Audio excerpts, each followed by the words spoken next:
gotta be prepared on BB Clash, you know what I mean? You can get jump scares at any point, but you can also get different content.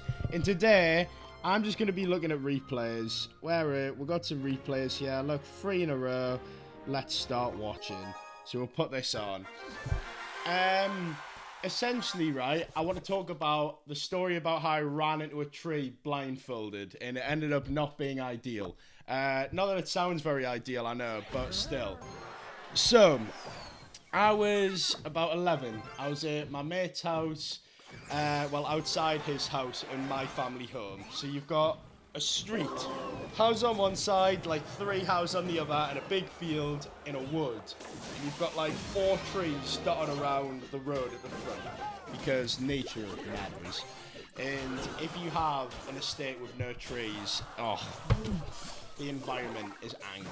So essentially, we're playing Marco Polo. It's a game where you have to have a blindfold on, at least one person, and then you shout Marco, the other people say Polo, and you have to like walk around and try and find it, right? But we're playing next to a road. So I had this rule where like, if we were on the road, you would have to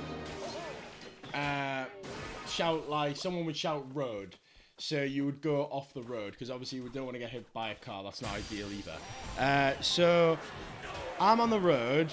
I shout. One of my friends shouts road. I panic, right? I beeline it across the road, but I'm being smart. I'm thinking I can hear their voice. If I can go on, like, if I'm on the road and they shout road, then I can hear their voice and go towards them. So like, I hear this shout of road, and I'm like, I've got you.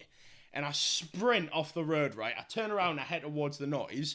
They're behind a tree. They're behind one of those 4 trees next to the road. But the tree's like this, and it has a bobble. My knee goes into it. I crash down onto the tree like that, right? And my 2 teeth they're obliterated, right? So I'm like obviously tearing up. My mates, I take off the scarf because and then there's just blood everywhere. My friend's mum's scarf as well, so that's great. They had to throw the scarf straight in the bin, because this black scarf was just pure red. I go back home with my dad, and my dad opens the door, and he's like distraught. He's like, what's happening? And I'm like, I've ran into a tree blindfolded. As you can tell, my dad wasn't very happy. He was kind of like, I don't understand, like, why would you be so stupid, like, what are you doing? I said, I was sitting in the kitchen, and I looked at my dad and I said, you need to look at the bright side. And he said, what is the bright side of this situation? And I said, that one. And then, my dad looked at us, and he just started laughing. He was like, nah, that's not unreal, unbelievable behaviour for this type of situation. And I was like, well, you just got to stay on the bright side, you know what I mean? You've got to stay on the bright side. Because if you don't, then, well, it's already happened. Like, it's going to get worse. Anyway, the hospital told us to throw my 2 teeth into, like, into milk before I go to the hospital. Turns out, you shouldn't do that. And that was the wrong advice, because technically I could have saved my teeth if I had put them straight back in and, like, held them there.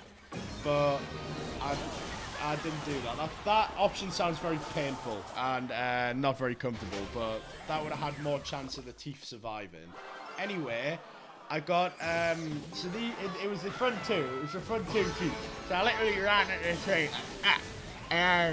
teeth out. One of them was in the tree, one of them was on the floor. So my mate originally had to pull one of the teeth out of the tree. And my days, right?